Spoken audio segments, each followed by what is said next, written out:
En una de nuestras clases anteriores, cuando hablamos de canon, observamos la escasa presencia de figuras femeninas en la historia de la literatura española y universal.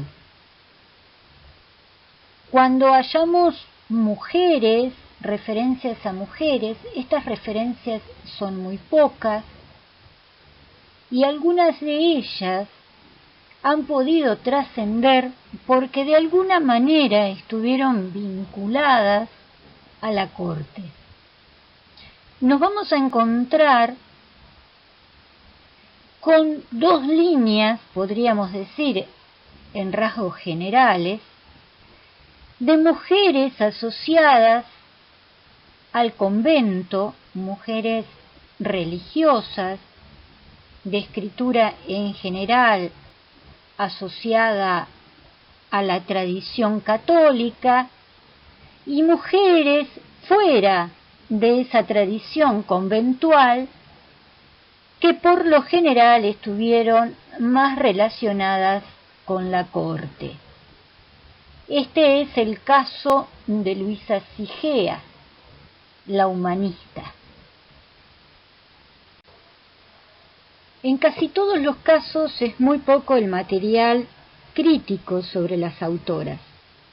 Algunas de ellas fueron revalorizadas recién en el siglo XX, donde algunas de sus obras fueron recobradas, analizadas y dadas a conocer. Pero en casi todos los casos son muy pocas las reediciones de sus obras, por lo tanto hay una escasísima circulación de las obras de las autoras del siglo de oro español.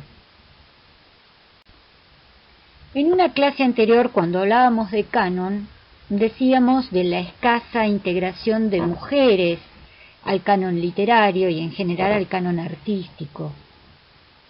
Esta problemática principalmente estaba dada por la prohibición que existía en el momento de poder adquirir una formación dentro de las instituciones. Esto era obviamente una convención del momento, una convención basada fundamentalmente en una tradición religiosa que prohibía a la mujer asistir a instituciones para obtener instrucción. Por lo tanto, la mayor parte de estas mujeres eran mujeres autodidactas. Algunas adquirían su formación, su educación, la mayor parte, en el seno familiar. Decíamos recientemente que estamos hablando de una poetisa, de una escritora que se mueve en un medio no religioso. Esto era muy extraño en la época para una mujer porque, por lo general, las mujeres dadas a la lectura y a la escritura tenían como única posibilidad el convento o solamente el seno familiar. Era muy extraño la mujer erudita que se moviera en el espacio de la corte. El caso de Luisa Sigea es muy interesante porque Luisa Sigea revisa la trayectoria tradicional del sujeto poético petrarquista que construye una mujer como objeto pasivo y la transforma en un sujeto personal, un sujeto femenino capaz de articular su propia voz poética.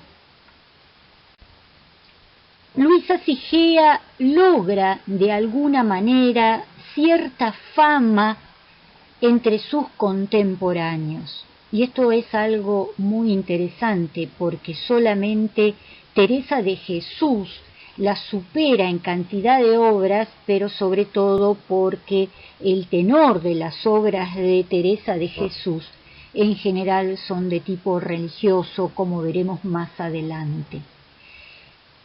Lo interesante de Luisa Sigea es que su nombre fue conocido entre el repertorio de las mujeres sabias de la época y de alguna manera sirvió de modelo para otras mujeres. Podríamos decir que en las últimas décadas ha habido un movimiento de crítica, sobre todo de crítica femenina, que se ha abocado a la tarea de recobrar a las mujeres escritoras. Esa tarea de recobrar a las mujeres escritoras es una tarea fundamental porque muchas de ellas han caído en el olvido y continúan en ese olvido. Pero como decíamos últimamente, ha habido una importante tarea de recobrar la escritura femenina y sobre todo observar y analizar cómo era construida en cada época en particular la figura de mujer, un poco en la necesidad de desenterrar y examinar estereotipos sobre los cuales siempre fueron construidas las identidades de las mujeres.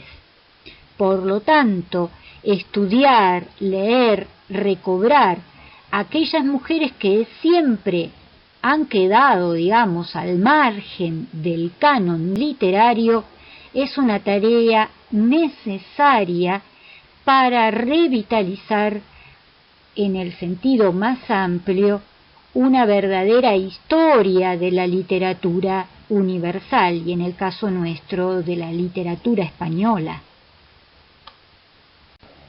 Dos son los ámbitos fundamentales, como decíamos recién, donde se puede cultivar cierto tipo de erudición.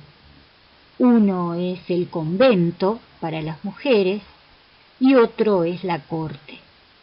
En general, el ámbito de la corte es un ámbito de poder masculino, pero algunas mujeres pudieron acceder a esos ámbitos. Ese es el caso de Luisa Sigea. Como podemos ver, Luisa Sigea es una verdadera erudita. Domina 9 lenguas, habla perfectamente varios idiomas y sobre todo domina lenguas como el latín, el griego, el hebreo, el árabe, el caldeo o el siríaco.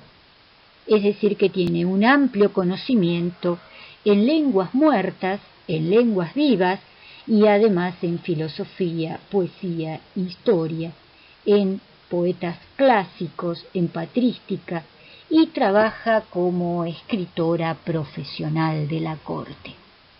Este aspecto no es un aspecto menor. El oficio de escritora es algo completamente novedoso para la época que una mujer pueda vivir como escritora dentro del ámbito de la corte.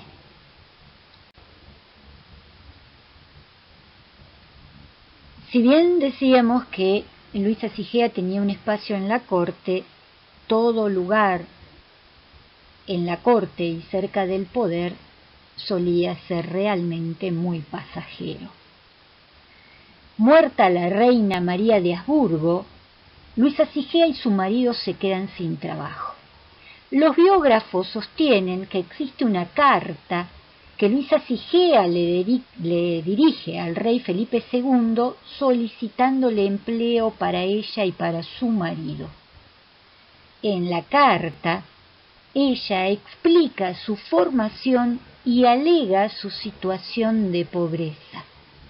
Es decir, que rápidamente pasa de una suerte de comodidad dentro de la corte a una suerte de indigencia fuera de la misma.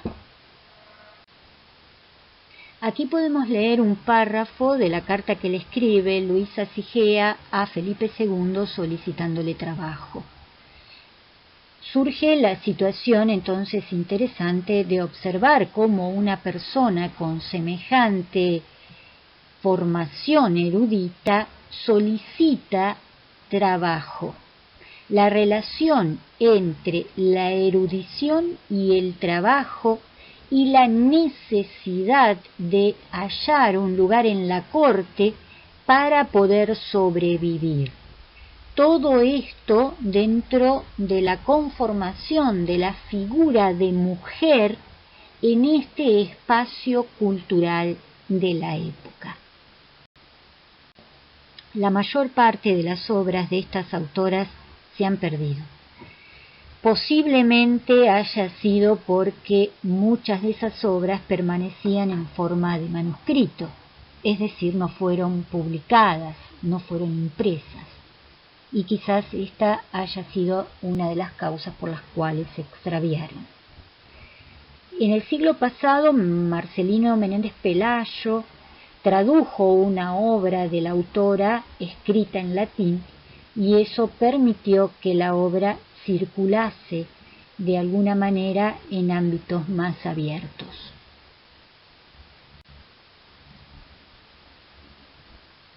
Los biógrafos de Luisa Sigea observan que fue infructuosa su tarea de lograr un nuevo empleo en la corte de Toledo y en 1560 fallece, indudablemente en una situación de indigencia. La situación de Luisa Sigea pone de manifiesto, por una parte, la importancia de las relaciones políticas dentro de la corte y la necesidad del amparo de una figura de poder. Sabemos que los artistas, tanto sea escritor como pintor, escultor o músico, necesitan del padrinazgo de un mecenas para poder crear, para poder vivir. Si estas condiciones no estaban dadas, era muy difícil que el artista pudiera sobrevivir fuera del ámbito de la corte o fuera del ámbito de la protección de un mecenas. Esto deja muy en claro una situación contextual importante para tener en cuenta cuando hablamos de autores en el siglo de oro español. Y es la relación de estos autores con el poder. Estas relaciones solían ser bastante fluctuantes, no siempre el amparo, como vimos en el caso de Luisa Sigea, duraba muchos años, sino que más vale era bastante inestable. El caso de Luisa Sigea es emblemático dentro de esta situación. Y por otro lado, la profesionalización de una mujer que procura obtener trabajo gracias a su formación erudita es otro aspecto esencial cuando hablamos de Luisa Sigea. Es una mujer icónica en este sentido porque construye o manifiesta un oficio, una profesión a través de la escritura. Y esto es muy novedoso para una mujer en la época a la que nos estamos refiriendo. En su obra, Luisa Sigea expone, exhibe su conocimiento. Me parece que la palabra exhibe sería la más adecuada. Ella exhibe su formación erudita, su conocimiento y sus habilidades de escritora como mujer. Recordemos que en este momento la convención dicta que la mujer debe quedarse en su casa, dedicarse a la crianza de los niños y a satisfacer las necesidades de su marido. Por lo tanto, la figura de Luisa Sigea es realmente transgresora a esa convención.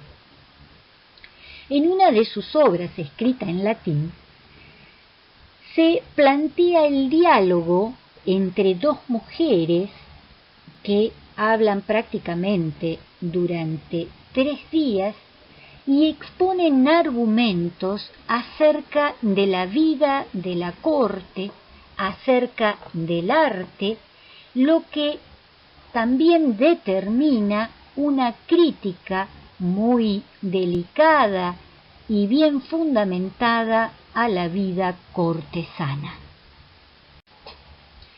Como decíamos anteriormente, son muy pocas las obras de Luisa Sigea que han llegado hasta nuestros días.